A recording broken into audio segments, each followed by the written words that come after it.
శ్రీ గురుచరిత్ర అధ్యాయం 42 శ్రీ గణేశాయ నమః శ్రీ సరస్వత్యై నమః శ్రీ గురుభ్యో నమః. వారిద్దరూ కాశీ చేరిన తర్వాత త్వష్టకు అవధూత బోధించిన కాశీయాత్రా విధానం గురించి నామధారకునితో సిద్ధయోగి ఇంకా ఇలా చెప్పారు.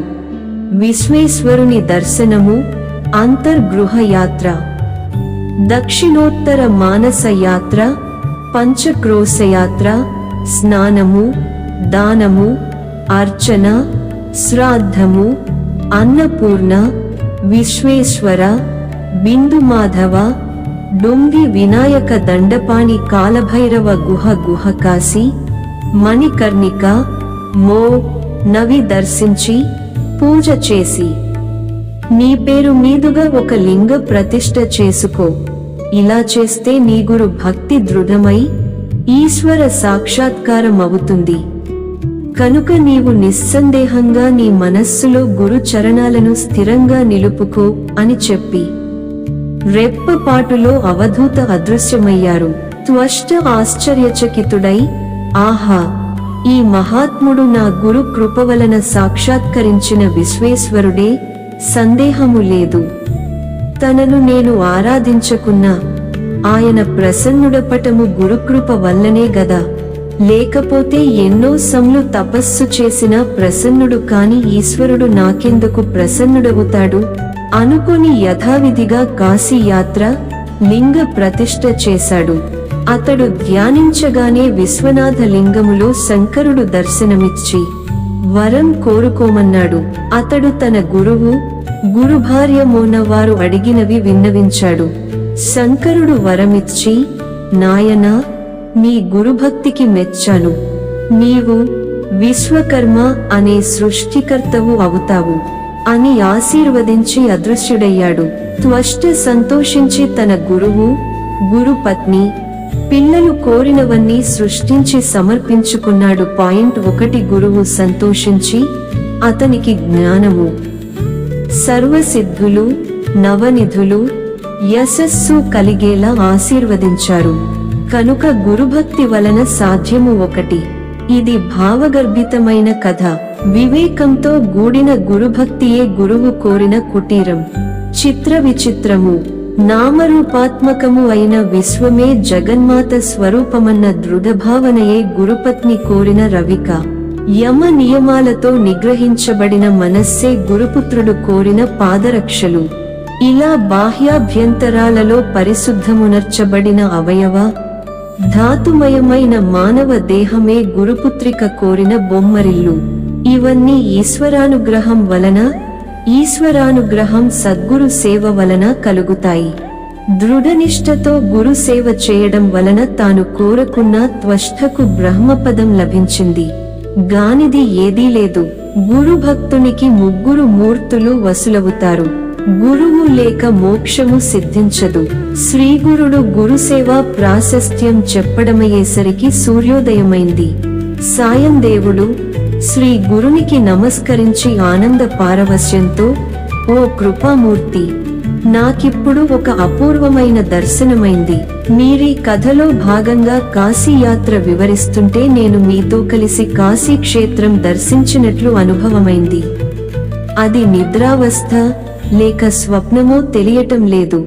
జగద్గురు, మీ నిజతత్వము తెలియని మూఢులకు విశ్వేశ్వరులైన మీరు మానవులుగా కనిపిస్తున్నారు.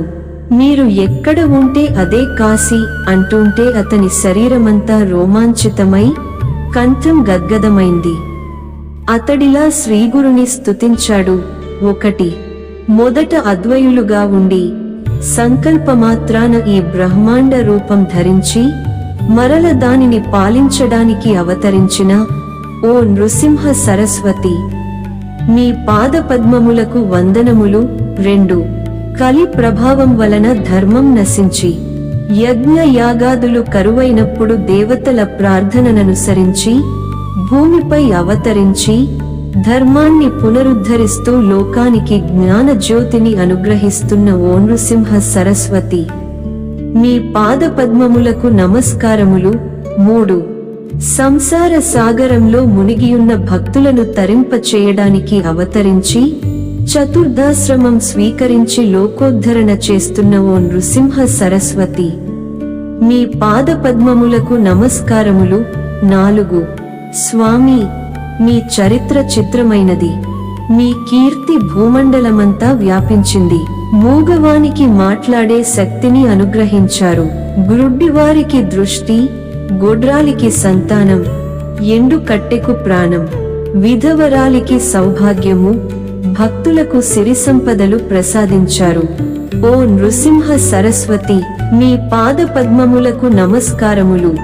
5 పాపాన్ని, దారిద్ర్యాన్ని పోగొట్టి జగత్తుకు జ్ఞానజ్యోతి ప్రసాదిస్తూ, కామధేనువు మరియు కల్పవృక్షాల వలె భక్తులు కోరినవన్నీ నెరవేరుస్తూ, ముముక్షువులకు ముక్తిని గూడ మీరు అనుగ్రహిస్తున్నారు.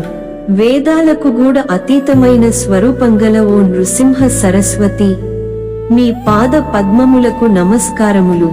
6 ఓ గురుమూర్తి, మీ పాద పద్మములను నిత్యము స్మరించేవారికి సర్వతీర్థ క్షేత్రాలను సేవించిన ఫలితము, వాటిని దర్శించిన వారికి వేలాది అశ్వమేధాదియాగాలు చేసిన ఫలితము ప్రసాదిస్తున్న ఓ నృసింహ సరస్వతి, మీ పాదపద్మములకు నమస్కారములు.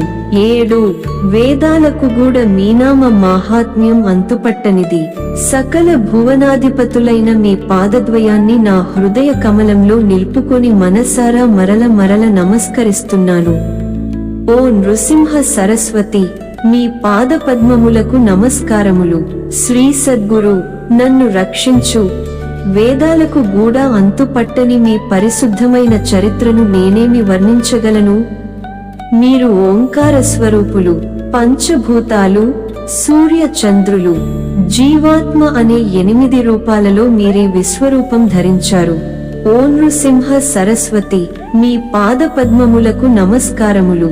8 ఈ కలియుగంలో భక్తులనుద్ధరించడానికి దండకమండలుధారి అయిన యతీశ్వరుని రూపంలో అవతరించి, భీమ, అమరజ సంగమంలో శ్రీ నృసింహ సరస్వతి అను పేర నివసించిన శ్రీగురు, మీ పాదపద్మములకు నమస్కారములు. ఈ ప్రపంచంలోని భక్తులందరినీ తరింపచేయడానికి, యోగులకు దీక్షణను గ్రహించడానికి గానాపుర క్షేత్రంలో వెలసి 4 పురుషార్థాలు ప్రసాదిస్తున్న ఓ నృసింహ సరస్వతి, మిమ్మల్ని స్తుతించడం వలన నాలోని దోషాలన్నింటినీ జయించి మీ పాదపద్మములకు నమస్కరిస్తున్నాను. 9 శ్రీ గురు స్తోత్రమైన ఈ అష్టకాన్ని నిత్యము పఠించిన వారికి బలము, సంపద, సద్బుద్ధి, వర్చస్సు, పుత్ర పౌత్రాభివృద్ధి, ఆయురారోగ్యాలతో కూడిన ఐహిక సౌఖ్యానికి తోడు. అటు తర్వాత ముక్తి గూడ లభించగలదు. శ్రీగురుడు సంతోషించి, నాయనా, నీకు కాశీ దర్శనమైంది గదా, ఇందువలన నీ వంశంలో 21 తరాల వారికి కాశీయాత్రా ఫలం సిద్ధించింది. నీవు మా దగ్గరుండి మా పాదసేవ చేసుకో. కాని అలా చేయాలంటే ఆ మ్లేచ్ఛరాజు సేవలో ఉండకూడదు.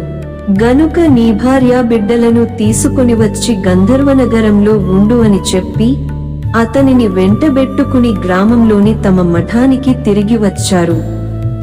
సాయందేవుడు ఆ ప్రకారమే స్వగ్రామానికి వెళ్లి భార్యా బిడ్డలను తీసుకుని ఒక భాద్రపద శుద్ధ చతుర్దశి నాటికి గంధర్వపురం చేరాడు.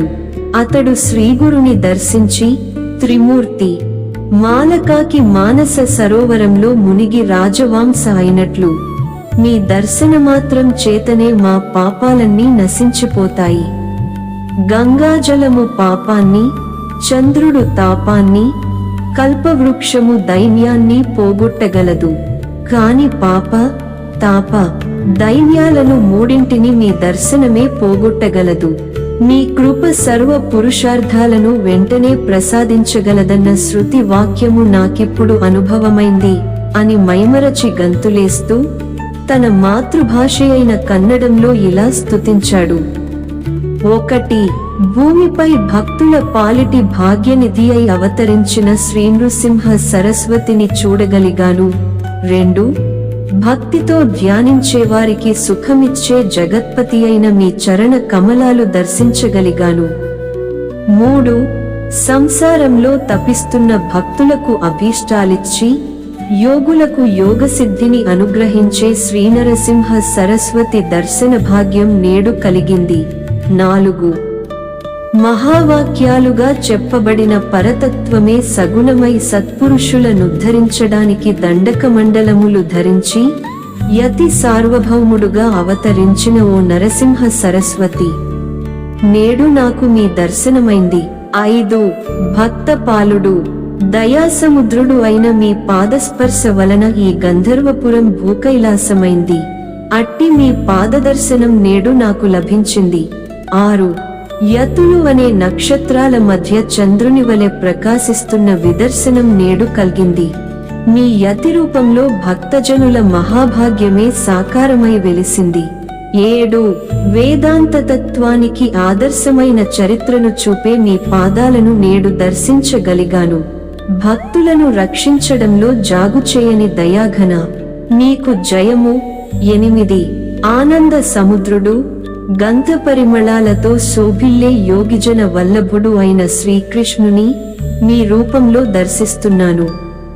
9 ప్రకృతి పురుషుల అభేదాన్ని నరసింహ ప్లస్ సరస్వతి అను పేర సార్థకమునర్చిన జగద్గురువు రూపంలో సంచరిస్తున్న మహావిష్ణువును నేడు దర్శించుకున్నాను.